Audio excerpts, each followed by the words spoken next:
കോഴിക്കോട് ജയിലിൽ തടവുകാർ മൊബൈൽ ഫോണും ഫേസ്ബുക്കും ഉപയോഗിച്ചെന്ന റിപ്പോർട്ട് പുറത്തുവന്ന സാഹചര്യത്തിലാണ് അലക്സാണ്ടർ ജേക്കബ് വിവാദ പ്രസ്താവന നടത്തിയത്.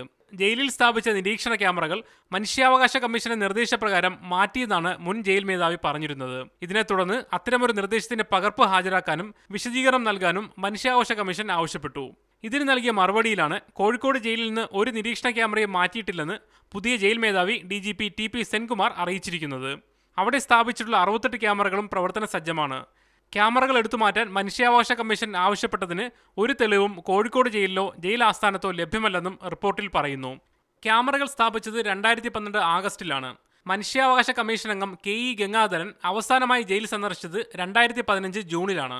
അതിനാൽ അത്തരമൊരു നിർദ്ദേശം നൽകാൻ സാധ്യതയില്ലെന്നും റിപ്പോർട്ടിലുണ്ട്. ഈ സാഹചര്യത്തിൽ മുൻ ജയിൽ DGPയും മുൻ ആഭ്യന്തരമന്ത്രിയും നടത്തിയ പ്രസ്താവന മാധ്യമങ്ങൾ വഴി തിരുത്തണമെന്നാവശ്യപ്പെട്ട് മനുഷ്യാവകാശ കമ്മീഷൻ ചെയർമാൻ JB കോശി ഉത്തരവിറക്കി. അതേസമയം മുൻ ജയിൽ DGP പറഞ്ഞതിനാലാണ് താൻ ഇക്കാര്യം ആവർത്തിച്ചതെന്ന് തിരുവഞ്ചൂർ രാധാകൃഷ്ണൻ കോട്ടയത്ത് പറഞ്ഞു. മീഡിയ 1 തിരുവനന്തപുരം.